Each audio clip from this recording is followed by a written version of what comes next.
What is up, everybody? It's Dr. Vibe here, host and producer of the award-winning Dr. Vibe Show 2020, Best Podcast News Award winner, 2018 Innovation Award winner given out by the Canadian Ethnic Media Association. And I also host the only online program for dads and fathers in the world that's sponsored by Dove Men Care and co-sponsored by Dad, Central Canada's National Fatherhood Organization. And I also am the board chair for the Global Food and Drink Initiative, otherwise known as the GFDI. It's a multimedia not-for-profit that promotes Blacks in the diaspora that are doing all their thing in food, wine, and travel. And the guy in the tie is the one everyone pays attention to. Ryan Knight, what's going on? Good to see everyone. Good to see you, of course, Dr. Vibe. Happy to be here on the Morning Vibe, as even though the day is gloomy, this weekend was fantastic. So I feel so energized just from the leftovers on the weekend. I'm a co-founder of the Afro-Caribbean Business Network, which is an organization that works with entrepreneurs of African and Caribbean heritage to figure out what stage they're in today and help them scale up with a 12-month blueprint, which includes getting access to funding, getting your marketing strategy in place, and also your operations, and inserting tech where needed. But for myself, I'm also a founder of a social enterprise called Detailing Nights, which we're actively still hiring. Our youth program is starting in July. So if you have a high school student, college student that is looking for a job and has been sitting around the house, done with Zoom and online, let's get them outside working with their hands and learning about entrepreneurship. Got it. What's been going on? You weren't with us on Friday, and Greg Frankson was on with myself and had a great conversation about fatherhood. And yesterday was Father's Day. On Saturday, I hosted a conversation with Black and white fathers, about 6 of them in the United States. One of them was in Hawaii, and the same gentleman who was in Hawaii was just featured on CNN Headline News about fatherhood. He runs a very popular fatherhood podcast in the States. He actually has over 10,000 followers on Instagram. But the fathers are incredible sharing. And then yesterday afternoon, I hosted another conversation with Greg Frankson, Jonathan Shaw, and Joshua Zawadi. Joshua is based in the United States. Greg and Jonathan are based in the GTA Toronto area. And then last night, I was interviewed about fatherhood, so it was all over the place. But that people said, "Well, Ryan didn't ask what you're up to." I just ran into it. Sorry, I just shared. But what's been going on? Like we didn't see on Friday. What's been going on lately? Well, that's why I wanted to ask you about.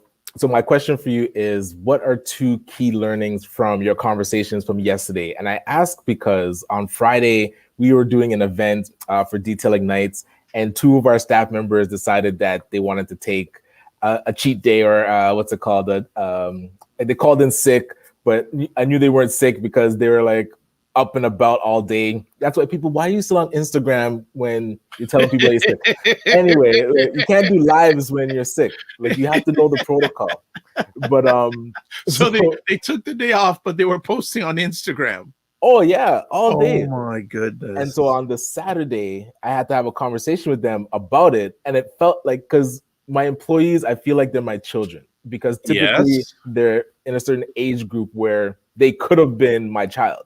And so now having those conversations with them and really feeling that fatherly role in their lives, because and one of them doesn't have a father in their life. So they don't have somebody to sit down with them and really, I don't want to call it a lecture, but it is a lecture. It's like, listen, right now you have to listen because you need to learn this about life. Like you can't coast through life, and especially you have like big aspirations, yet your actions don't match your goals for your life, or you don't really have goals that stretch your potential. You kind of, their comfort goals, like, oh yeah, I just need to make ends meet to pay my bills. So I wanted to learn from you what you've been learning with your conversations with different fathers, especially from yesterday. Man, over the last 2 years, not just yesterday. True, yeah, absolutely. I would say when it comes to fathers right now, there is a big, how can I say, many fathers are, especially because of pandemic, are getting a realization of the importance of their presence in their families. and they're realizing the importance that they have in the family. And many a research study shows that the more the fathers are involved with their family and their children, the better the potential outcomes are for the children. So many of them are realizing that. You So got something to say? Go on. I want you to go deeper into that, because what does presence mean for you? Because I'll hear that, and even getting other fathers will hear it's like, oh yeah, I pop by every so often and I'm around. But to you, what does presence actually mean? Well, I'm a certified instructor for a course called Super Dad, Super Kids, and it's a parenting course specifically for fathers. And one of the themes of that course, and I was part of the content update of it, is that it's not how much time you spend with your children, it's what you do with the time you spend with your children. Okay, don't mind me. I have my notepad. I'm not playing today. Yes. Right. So I'll give you a perfect example. A number of years ago, I was helping out a father. He came to me and looking for some help. He had limited access to his children on the weekends. Mm-hmm. I asked him, so what do you do when you're around your kids? He says, oh, I just watch them play. I say, okay, I would suggest you do a little bit more, because it's good for you to be involved with them. And he says, well, I'm an introvert, this and that. And I said, well, I have a suggestion for you. Ask them what they'd like to do. Okay. So, yes. And the nice thing too is he had some financial challenges, but he had a game plan. He was working 3 jobs, and he actually had a game plan on how to get out of debt within 6-7 months. Yes. So that area of his existence was great.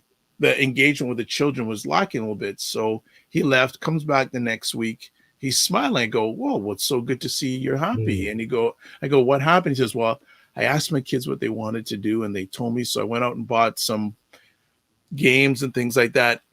And we had an incredible weekend. Right. Totally different. Don't be afraid, fathers and caregivers, because I'm including there's father and grandfathers, uncles that are spending time with younger people because of certain situations. Ask the children what they like to do. Right. Not hard.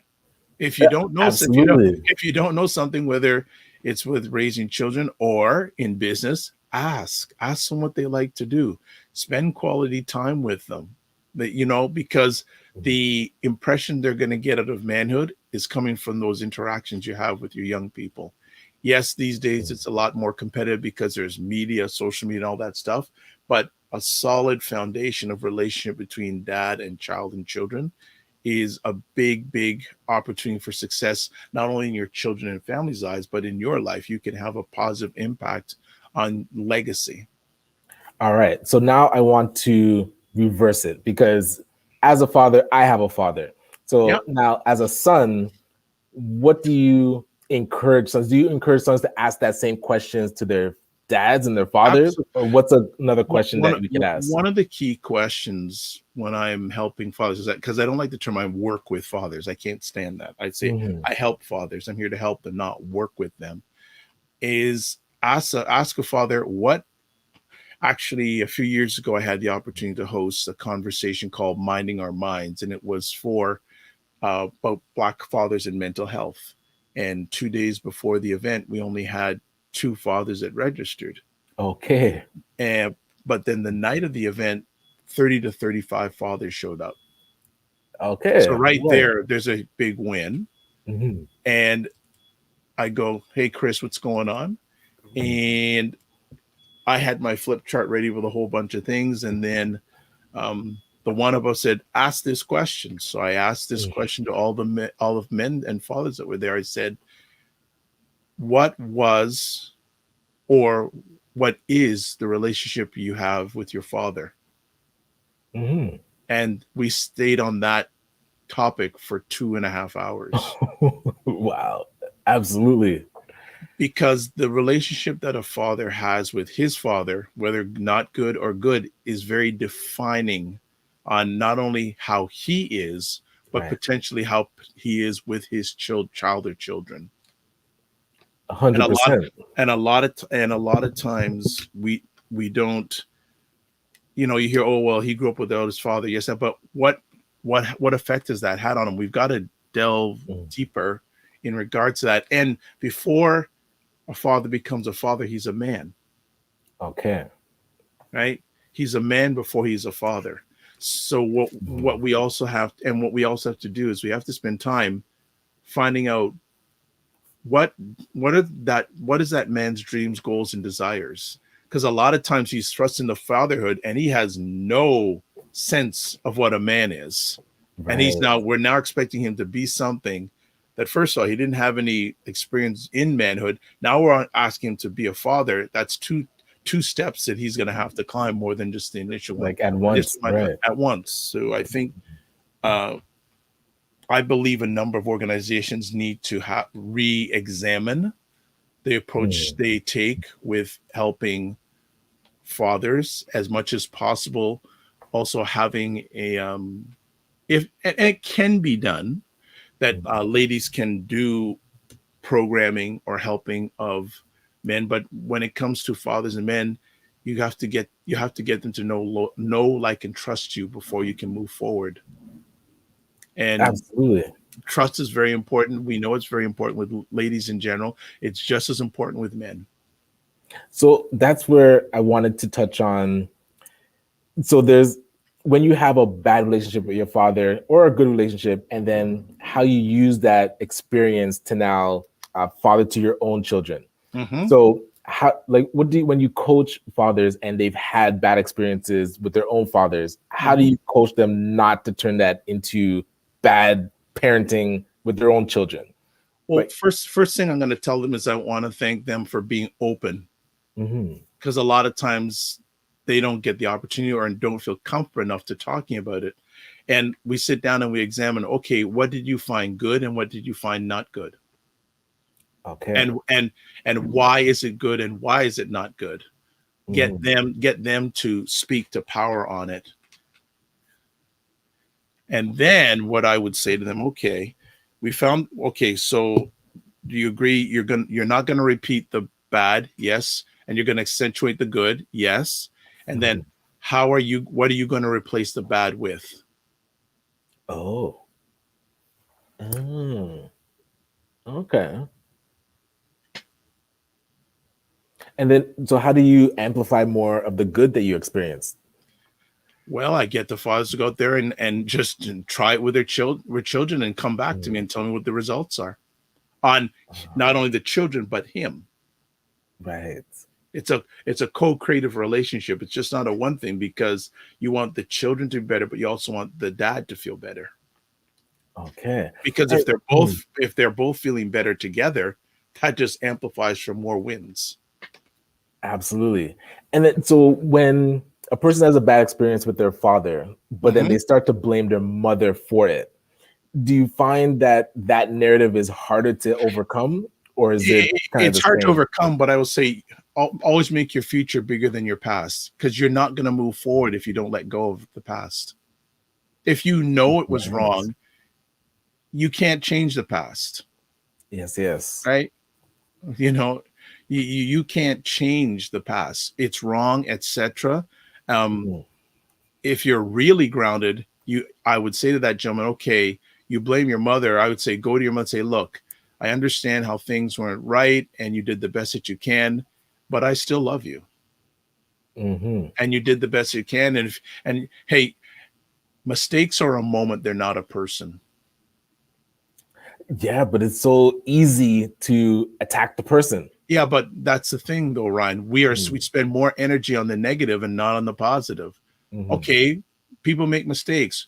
What are you going to wallow in that? Like, as one of my mentors says, the truth will set you free, but it's going to hurt. Right. 100%. Right. So yeah, if people want to, and I understand some, and a lot of circumstances are really bad, and I am not perfect, but I'm just saying, in my experiences working with fathers and men, that they, I say, okay, well, how long are you going to stay there? Right. And it's not Yes. only impacting them, but it's impacting all their relationships. And Yes, that a yes. lot of times people that a father, a man, there's a number of times a father man won't realize that they think, oh, it's all about me, but no, it's affecting your relations with your family and all that. And that's you don't want to be. It's almost like you're dropping a atomic bomb. It's just spreading out. Ooh. Yes, yes. And that's the ripple effect that a lot Mhm. of times you don't see it, but it's there and so powerful, but so subtle that We're not seeing it because we're only yeah. focused on ourselves, Well, very true. So right? what could we do to break ourselves out of just focusing internally? Because yeah, it's always like I went through this or it was my bad relationship and Yeah, but but you have to what? see outside of So I'm gonna say, were you born to win or born to lose? right. Sorry, that was good. No, that's just me. But the thing Mm, is, you have the opportunity to turn it around. right. You have the opportunity to be the hero. Hmm. You have the opportunity to turn wrong into right. You can be the Right. person that we can say, look where you came from. All right. And because I know we're about to go to break, but when we come back, I wanted to ask you more about so fathers and just back to like my employees feeling like my children. Yeah. So Oh, yeah. Well, fathers that are I parenting, feel the same way with a lot of the men I work with. So don't feel bad. right? Yeah, I Well, feel the same way. I have a mhm. huge extended family Well, all around the world. and that's the thing. My question is for fathers that it's not biological, but you've taken on that role. Hmm. Like, how do you kind of navigate that difference between the two? Okay. We'll tack that back on the break. We are on the morning vibe, the day after Father's Day, and we're still keeping the father conversation going because it's going to disappear. Hey, exactly. It doesn't end with that day. It Yeah, doesn't end with it's yesterday. it's going to disappear. So we're continuing and this is something I do year round anyway. So this is my alley. This is my passion. So we will come back after the break with more of the morning vibe. Go. So, ladies, what is going on? Just that he needs to get it together. Sick of that. I am sick of it. From the superior ones, and they want to flaunt it. So it was always made political, particularly for people of color and the LGBTQ population. We end off every episode with a cockroach. This episode's cockroach. Everything. Everything? All the things are going on. All the things?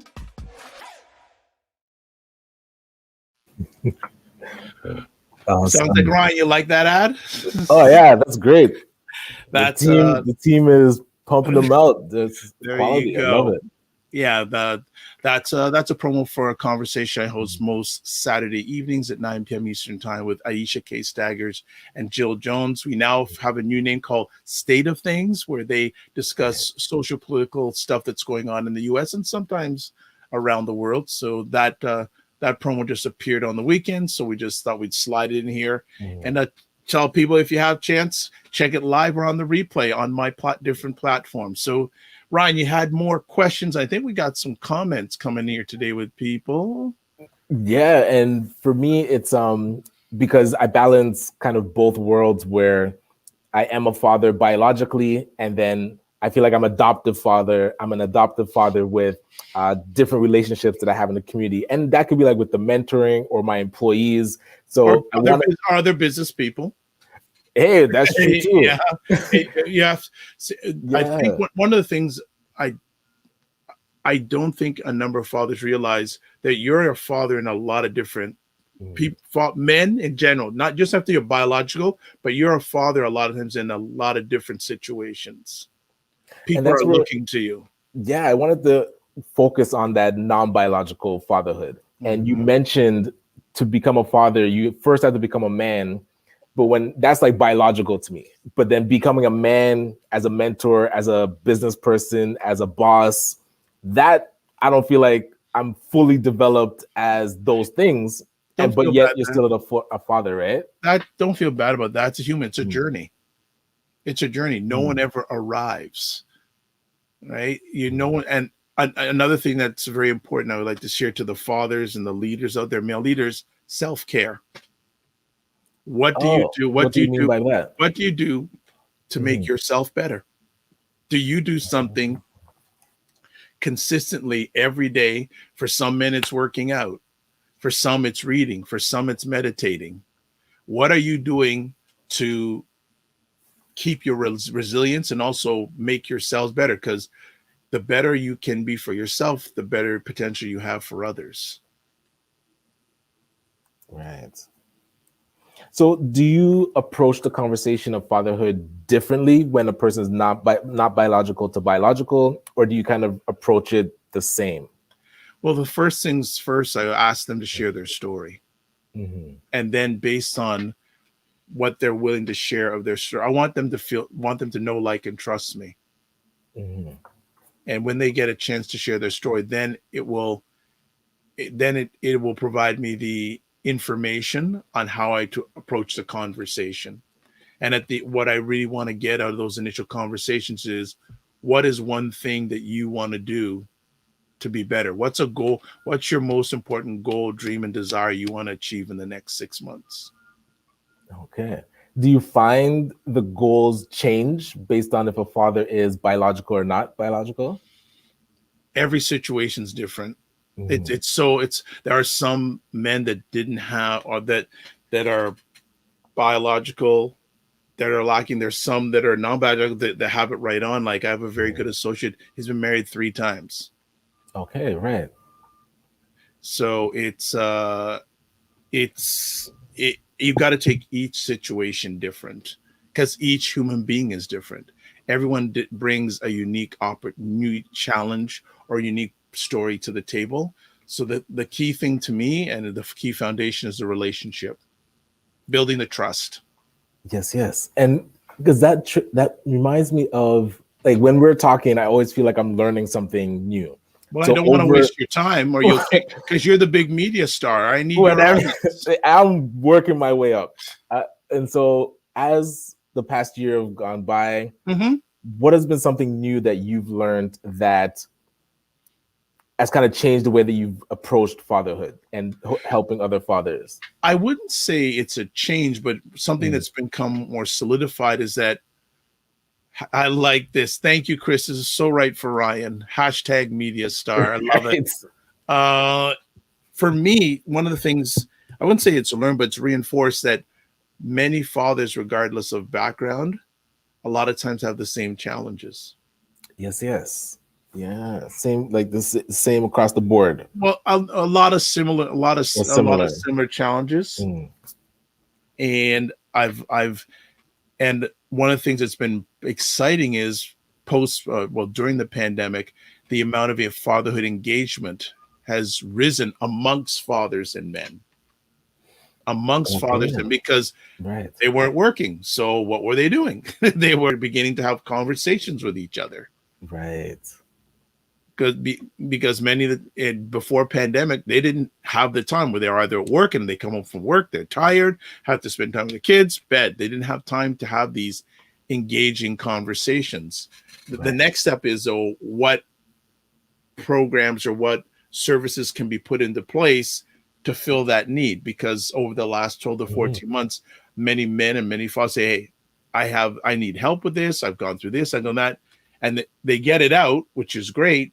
But then where's the next step in providing them the opportunity of their services to not prevent them from going back to that, or avoiding that challenge that they've overcome? Because you're never there. Gotcha. You're never there, providing the supports that are available. And again, most gentlemen are not going to go out and say, I need help. But I've heard more and more men openly share how they're going, or either have gone to or going to therapy, which is another good thing. Well, and that's why I wanted to ask that question, because for myself, I know I need to improve. I know I need to network more with other men to learn from. But when I see a fatherhood type event, the first thing that comes to my mind is like, I don't want to go and talk about my problems, or I don't want to go and hear about other people's issues. It's like what's your block? What's holding you back? That's what I'm trying to break through, is like, why do I have that initial instinct? And what do you typically find is a good way to get that first step to say, okay, yes, I'm going to go talk about what I'm doing or talk about my feelings? I would say to you, Ryan, even strong men struggle. Okay. And that go there to learn, and not go there to learn and share. If you go there wanting to learn, because you'll find out how other gentlemen have similar challenges that you do, and then it'll get that, for lack of a better, pride off your shoulders, and just and you'll find out the relatability that you have with other gentlemen there, and that when you can relate with each other, then it builds the barriers down. Really and truly, if, as I say to men that come to stuff that I do, take your face off. If you can do that, and take your face off and just listen, and if you can partake. But if you're just going to come there, as long as you just coming there is a big win. Just getting you there is a big win. Anything else that happens on top of that is a bonus. So would you say that's back to kind of the presence that you mentioned at the beginning, where just being present is the best first step, instead of, because you always feel like it's getting there is a first, but then getting to that know, like, and trust, getting to share that story. And because most dads think they're perfect. And they say, well, if you're perfect, then why are you here? Or you can teach tonight. Yes. If you're perfect. Right. So it all starts with one, and it's not an easy thing to do, because a lot of the raising or the media will tell you that, well, the media's sort of changing now, because it's making men look more open and having faults. And there's the other hand, there's a circle of thought saying, well, men are now being portrayed as being too soft. Right. So there's the swing. I think the most important thing is conversation. I really want to encourage every man and every father that's watching this, and I say this all the time now, man, that you have 2 or 3 other men that know everything good about you and everything bad about you. Yes. Right. Because you're going to have the vicissitudes of life, where you're going to have some great times. Yes. But you're going to have those times where it's not great. And if you don't have anyone to roll with you during those times, it's not fun. Absolutely. And I'm just thinking, I'm looking through my notes, because that presence and giving quality time really stuck out. Being a man before a father, what was good, what was not good about your own relationship with your father, moving toward a bigger future than your past. That always make your future bigger than your past. That I loved.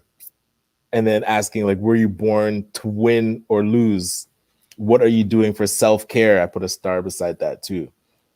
And then seeing that there's similar challenges across the spectrum, regardless of a person's background or heritage, and even strong men struggle. That, put an exclamation mark beside that, because I feel like that's where, if you show your struggle, you show, like, you open up your armor a little bit, or you've taken off your armor, and like you're open and vulnerable to attack. And that's where a lot of times you don't want to be. Like, I feel like you're always on the defensive. It's like, I need to portray as strong a front as possible. So even if I'm going to go to the event, I'm going to go with my armor on and look as strong as possible. But what you said that has now kind of shifted my thought on it, is showing up to learn and taking off that mask. I feel like it's that armor, and learn and give. Like every Superman has his kryptonite. Right. Yes. Right. 100%. So we have to realize that we're not Superman. We're just Clark Kent's wanting to be better each day. Right. And celebrate your wins. Doesn't matter how big or small they are. One of the practices I do is every Sunday I reflect back on the week and say, what 3 wins that I have, because then that sets me up with a positive thought process going into the week. Because a lot of people get up on Monday morning, oh, I got to go to work again. And I say, wow, like I had 3 wins last week and I'm just going right. And even celebrate your wins daily. Like, one of the things, if I'm having a challenging day, I usually work from home. If I'm having a challenging day, I go take a shower. Yes.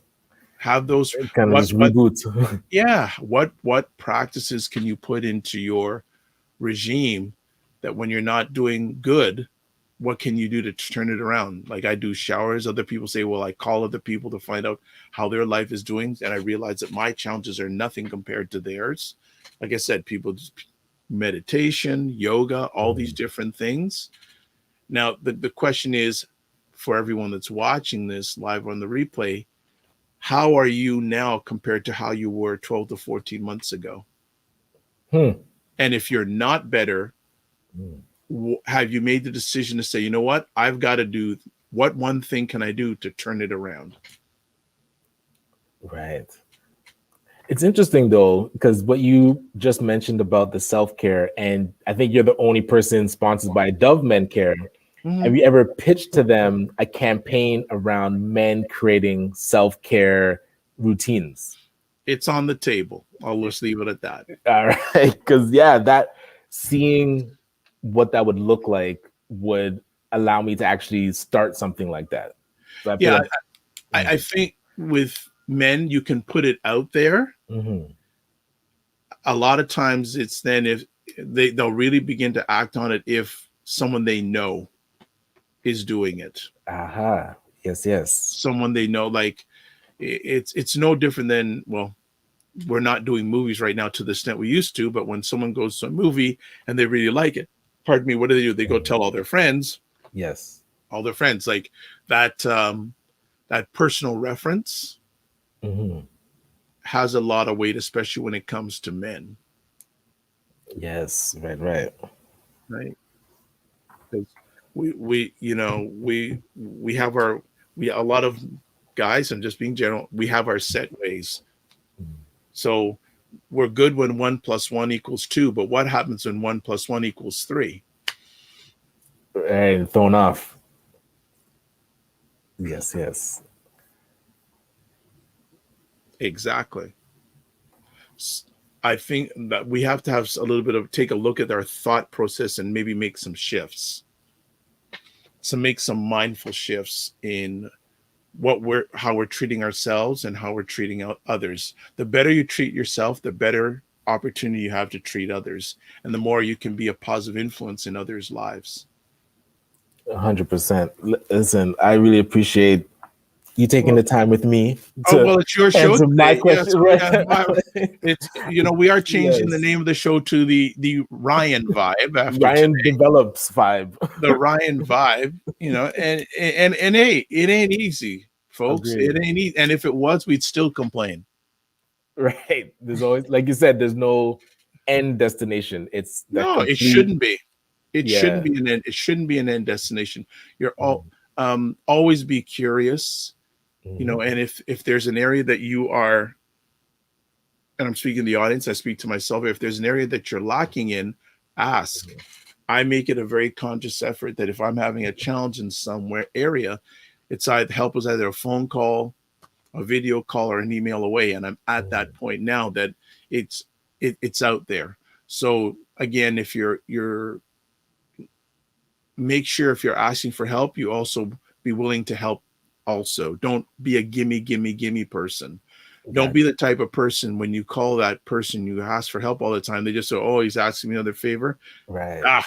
They're here to bug me. Make it a two-way street. And I especially want to emphasize that with the men that develop those conversations. Have those real if you have one or two guys, have those real conversations with, about life. True. My dad has 2 gentlemen. They have been best friends with each other for 70 years. Okay. Yes. So every gentleman, whether you're a father or not, my question for you is, do you have 1 or 2 gentlemen in your life who are your ride or die? That you call them in good times and in bad times. Right. Yes. Do you have those ride or die gentlemen that they're with you no matter what? Like, actually, I just thought about it. I had Jonathan Shaw on my platform yesterday. Jonathan and I have known each other for 30 years. Wow. Yes.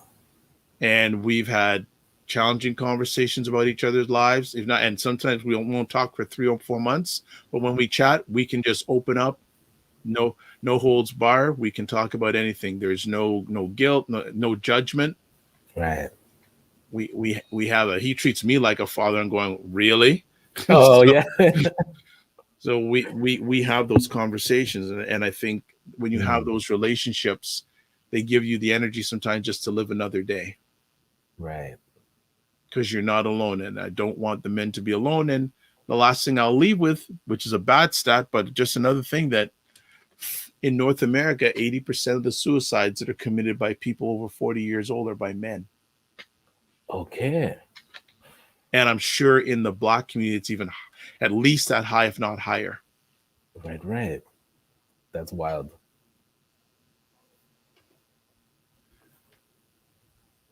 So another edition of the Ryan Vibe. Whatever. Hey, if I could use this platform to learn, hopefully others can learn along with me. You're the one that people want, man. That's why I feel like I gotta keep getting better. There is no that's see, that's another thing too, and you've got the right mindset. Always be better. Always try to be better. Admit your mistakes. Right. Apologize. Whoever is impacted, apologize. It's very important if you've done wrong, but don't let anyone steal your dream. Right. I love that. Speaking of which, Christopher, I owe you a phone call. I'll call you later today. Oh man. So what, Christopher? He may charge you. Right. He's at the point now. I'm telling you, he's doing big things. He may charge you. Watch out. I'm not going to charge you, Christopher, but you go to Ryan first. No, appreciate that. This is What's going on the rest of the week? This week, I have a couple pitch presentations to prepare, do my deck, and get ready to, put ACBN on the stage, put Detailing Nights on the stage. So looking forward to it. How about yourself? Saying, yes, you do. What are you up to this week? And Christopher, $65 an hour. You see that? I'm telling you, that's cheap and detail. I mean, Ryan. Oh, I don't even call him anymore, man. What's up with me? I have got a whack of things to do. The Banff World Media Festival continues. I've got to see if I can get some media requests, interview requests out. Actually, some great presentations just last week from the co-CEO of Netflix. Also, Maverick Carter. Does anyone know the name Maverick Carter? This is going to be interesting. Good pop quiz. Christopher saying, just kidding. Anyone know the name Maverick Carter? Let's see quickly. Anyone know? Okay, so here's the question. Does anyone know the name LeBron James? Oh, right. Okay. What, business partner? So Maverick Carter oversees all of LeBron James's media properties. Wow. So he did a 45-minute interview last week during the Banff Media Festival. I caught most of it, and and also I'm going to see if I can catch the replay in some way. Keep the replay because it was really good. It was very, very, very good, and he's one of the people I'm trying to get an interview with. Okay. Got to run, everyone. No problem, Chris. We'll see you should see you on Friday. And again, if Ryan gives you permission, we'd love to have you on one day. Hey, the invite has been sent. We're waiting for a date. Well, the clearance has been given by Ryan, more importantly. That's the key thing. And that is going on. Continuing content creation. Have some calls I have to make this week, some follow-up calls, and that's about it. And it's the first full day of summer. Ooh, I love that. Just because summer started yesterday, was at 11:50 Eastern time. But the unfortunate thing is the days start getting shorter now. Boo. So that's the thing. But just odds and ends going on this week. Helping out some more men, and that's about it. So I guess on Friday we will be back. Hopefully I'll be back, do my best. Ryan will be back. Want to thank everyone who checked it in today. If anything I said you don't like, no problem. I am not the guru, but I will tell you that with my affiliation with dad at Central Canada's National Father Organization, I've been able to directly or indirectly reach out to over 40,000 men this year. And I'm also working on a potential collaboration with a dad's platform that if it happens, that it's going to be the biggest collaboration I've had in my professional career. Excellent. So that is it. As you can know, 10 o'clock is coming out because Ryan has his tie on. When he doesn't have his tie on, there's no 10 o'clock Eastern time meeting, but you can see the tie is on. So he's going to go full gun. So thanks, everyone, for watching. Have an outstanding week. As always, live your life as a dream. If you can dream it, you can make it. Sometimes you have to get smaller to get stronger. Block assumptions and aim bigger, aim better, aim higher, aim wider. Love, faith, and respect. And remember to give yourselves grace. And again, thank you for the continuous support, everybody. And reach out to us if you would like to be on or you'd like us to chat about a specific subject. We would like to make it your show, our show, not just us one way. We want community conversations. So we will see you on Friday. Take care.